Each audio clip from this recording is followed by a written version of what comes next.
আসসালামু আলাইকুম। নিনাস কিচেনে আপনাদের স্বাগত জানাচ্ছি। সুজলা সুফলা আমাদের দেশ। ঋতু পরিবর্তনের সাথে সাথে খাবারেরও পরিবর্তন আসে। এমন নানা খাবারের সমারোহ রয়েছে আমাদের সমাজে। এর একটি আমের মুরব্বা। যুগ যুগ ধরে চলে আসছে আমের মুরব্বা তৈরির প্রচলন। এখনও সমানভাবে জনপ্রিয়। যদি আমরা আমাদের দেশের ঐতিহ্যের এ ধরনের খাবার ধরে রাখতে পারি তাহলে আমাদেরই লাভ হবে। তবে গ্রাম অঞ্চলে এখনও আমের মুরব্বার প্রচলন আছে। আপনাদের এই মুরব্বা তৈরি করতে যেন কোনো সমস্যা না হয়, তাই প্রতিটি জিনিস আমি এমনভাবে দেখিয়েছি যাতে করে আপনারা খুব সহজেই তৈরি করে নিতে পারেন। পুরো ভিডিওটি স্টেপ বাই স্টেপ দেখতে হবে আপনাদের, তাহলে খুব সহজেই পেরে যাবেন আমের মুরব্বা তৈরি করতে। সেই চিন্তা থেকেই আজ আমি তৈরি করে দেখাবো আমের মুরব্বা। আজ তৈরি হবে আমের মুরব্বা। এখানে কিছু আম দেখতে পাচ্ছেন। আমের মুরব্বার জন্য আমাদের এই রকম পরিপক্ক আম লাগবে। আম খোসা সহই কাটতে হবে। এই আমের গায়ে আরও দেখতে পাচ্ছেন সাদা আবরণ। আগে আমগুলো কেটে নিচ্ছি। আম খোসা ফেলে কেটে নিলে হাত কেটে যেতে পারে।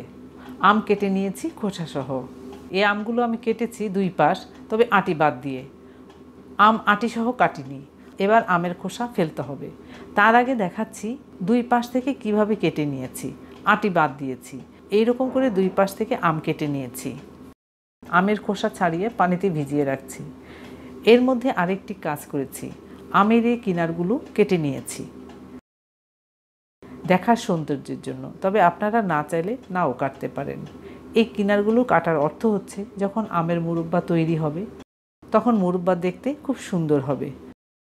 এবার আম কেচে নিতে হবে। একটি আমের টুকরো উঠিয়ে প্লেটে নিচ্ছি। প্লেটে তো আম নিলাম, আমি কি দিয়ে কেচে নেব দেখে নিই আগে। কাঁটা চামচ দিয়ে কেচে নিতে পারি, বা শাসলিক কাঠি আছে তা দিয়েও কেচে নেওয়া যেতে পারে। এই ছোট কাঁটা চামচ দিয়েও কেচা যাবে। তো আমি নিচ্ছি শাসলিক কাঠি। 4-5টি শাসলিক কাঠি নিয়েছি অর্ধেক করে। এভাবে ধরে প্রথমে 4 পাশ কেচে নিতে হবে। দেখেছেন এত কথা বলছি, কয়টি আম দিয়ে মুরব্বা হবে তা এখনও বলা হয়নি। আমি 4টি আম দিয়ে মুরব্বা তৈরি করে দেখাবো। মা চাচিরা খেজুর কাঁটা দিয়ে আম কেচে নিতেন। এখন তো আমরা সেই খেজুর কাঁটা পাচ্ছি না, তাই বিকল্প ব্যবস্থা কাঁটা চামচ বা শাসলিক কাঠি। প্রথম ধাপে কেচে নেওয়া আম এইরকম হলো। এবার পানিতে ভিজিয়ে রাখবো। বাকি আমের টুকরোগুলো এভাবে কেচে নিচ্ছি। কেচে নেওয়া হয়েছে আম, দেখতে এরকম হয়েছে, এখনও নরম হয়নি। আম কেচে নেওয়াতে টক পানি বের হচ্ছে। মাঝে আরও একবার কেচে নিয়েছি। এবার আমের এই পিঠ কেচে নিচ্ছি। এই পিঠ কেচতে হবে হালকা করে। জোরে কেচে নিলে আম ছুটে যাওয়ার ভয় থাকে। তার কারণ হচ্ছে আমের পুরো আটি রাখিনি। এভাবে মুরব্বা তৈরি করে নিলে খেতে মজা হবে। আমরা ছোটোবেলায় এই আমের মুরব্বা দুধ ভাত দিয়ে খেতাম। এভাবে আর 2-3 বার কেচে নিলেই আম কেচা হয়ে যাবে। প্রতি 1 ঘন্টা পর পর আম চিপে টক পানি বের করে নিতে হবে। সেই পানি ফেলে পরিষ্কার পানিতে আম ভিজিয়ে রাখতে হবে। আম অনেকটা নরম হয়েছে, এর মধ্যে আমও কেচা হয়েছে। এই 2 পাশই কেচে নিয়েছি। 2 পাশই কেচে নিয়েছি সঠিকভাবে। আমের ভেতরের অংশও কেচা হয়েছে। আম চিপে ভেতরের পানি বের করব। 1 হাত দিয়ে না হলে 2 হাত দিয়েই চেপে চেপে টক পানি বের করে নিতে হবে। আবারও ফ্রেশ পানিতে আম চিপে দিয়ে দিচ্ছি। আম থেকে আর টক পানি বের হচ্ছে না, আর পানিতে ভিজিয়ে রাখা লাগবে না। এবার চিপে উঠিয়ে নিচ্ছি আম। আমি যেভাবে মুরব্বার জন্য আম কেটে নিয়েছি তাতে করে আমের ভেতরে কোনো টক থাকবে না। আমের টুকরোতে তো আটি নেই, তাই আমের টুকরো কেচা হয়েছে ভালো। মুরব্বার জন্য যে আম নির্বাচন করব আমরা, তা হতে হবে পরিপক্ক। সেই আমের মুরব্বা হবে অনেক ভালো। আমের পানিতে আমি লবণ, সিরকা বা চুন কোনোটাই ব্যবহার করিনি, শুধু সঠিকভাবে আম কেচে নিয়েছি। এবার আম মুরব্বা করার জন্য তৈরি।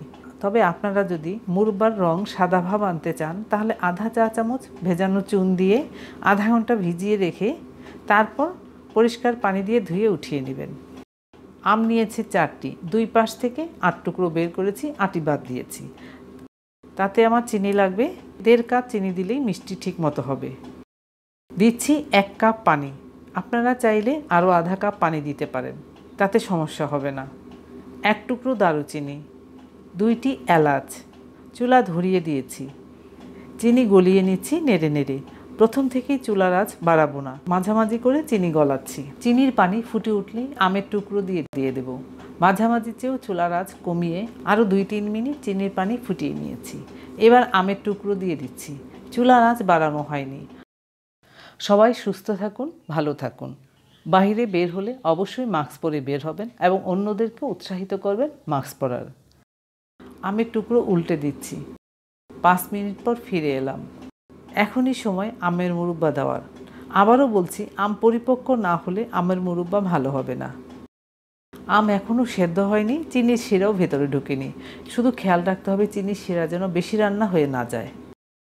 এরকম কমানো আঁচেই আরও 10 মিনিট রান্না করতে হবে। চিনির শিরা ঠান্ডা হওয়ার পর জমাট বেঁধে যাবে না।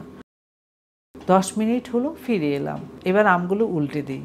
আমার এই রেসিপি দেখে আপনারা ঠিক এভাবে মুরব্বা তৈরি করে খেয়ে দেখুন, আশা করি ভালো লাগবে।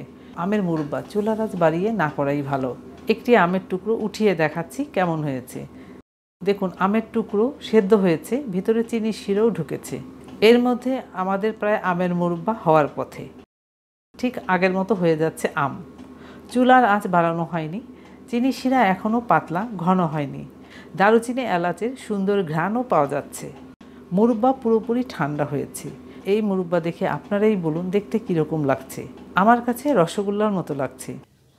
ধন্যবাদ সবাইকে আমার ভিডিওটি দেখার জন্য। আপনারা ভালো থাকবেন সবাই।